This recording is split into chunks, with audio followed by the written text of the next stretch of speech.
এখনও এইচএসসি পরীক্ষা শেষ হয়নি, 2-3টা সাবজেক্ট বাকি আছে।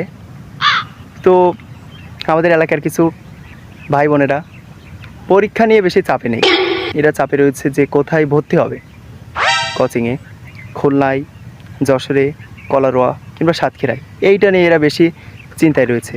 কেউ কেউ পরীক্ষা দিয়েই অমনিতে চলে যাচ্ছে যশোরে ম্যাচ দেখতে, কোন ম্যাচে থাকবে। এখন ভাই এদের জন্য তো সমস্যা হচ্ছে আমার। আমি পরীক্ষা দিয়েছি 30টি টিক 25টি টিক, 8টা টিক বই দিস না আমার ওই সেকেন্ডে, এইটা আমার বই দিস না, আমি এইটা নিয়ে চিন্তায় রয়েছি। আর এরা বাড়ি এসে গল্প করতেছে যে এই ম্যাচে গেছিলাম, এই ম্যাচটা এরকম, ওই ম্যাচটা এরকম। টিন শেডের ম্যাচ আমার মত লিখদিস না, আমি ছাদের ম্যাচে থাকবো, ছাদের বাড়ি থাকবে, টাইলস দেওয়া থাকবে, এরকম বাড়িতে থাকবো। এইরকম এসে এরা বাড়ি গল্প করতেছে মহিলাদের সাথে, আম্মু যাই শুনতেছে তাদের কাছ থেকে। শুনে বাড়ি এসে আমার কাছে, তোর পরীক্ষা কেমন হচ্ছে, তোর মাথায় কোনো চিন্তা নেই যে তুই কোন কোচিংয়ে ভর্তি হবি, ছেলেপিলি সব 18-20 হাজার টাকা দিয়ে ভর্তি হচ্ছে, তোর আমি টাকা দিবান না, তুই ভর্তি হবি নি, তুই কোচিংয়ে কথা কসনি কেন, এরকমভাবে ভাই আমার থ্রেট দিচ্ছে ভাই।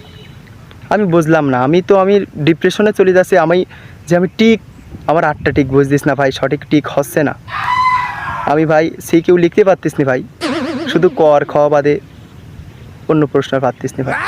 আমি শুধু পরীক্ষার হলে যেয়ে বুঝতেছি যে উদ্দীপকের গুরুত্ব অপরিসীম, এইটা বলে আমি 7টা করে সৃজনশীলে ওই একই কথা লিখতেছি গ হয়। এটা ভাই বাড়ির কেউ বুঝদিস না। আর ভাই এদের সমস্যা কি, এরা ভর্তি হচ্ছে তোর টাকা খরচ হচ্ছে, আমরা তোর টাকাও দিবান না, তোর জন্য তো ভালো মনে করি দোয়াও করবার না ভাই। তুই কেন বাড়ি এসে কই আমার এরকম চাপে ফেলাবি, ডিপ্রেশনে ফেলাবি, এরকমভাবে গ্যাজন শোনাবি। মাপ চাই ভাই, তোদের কাছ থেকে মাপ চাই ভাই, বাকি পরীক্ষা করে ভালো করে দে, এরপরে ভর্তি হওয়া কোচিংয়ে।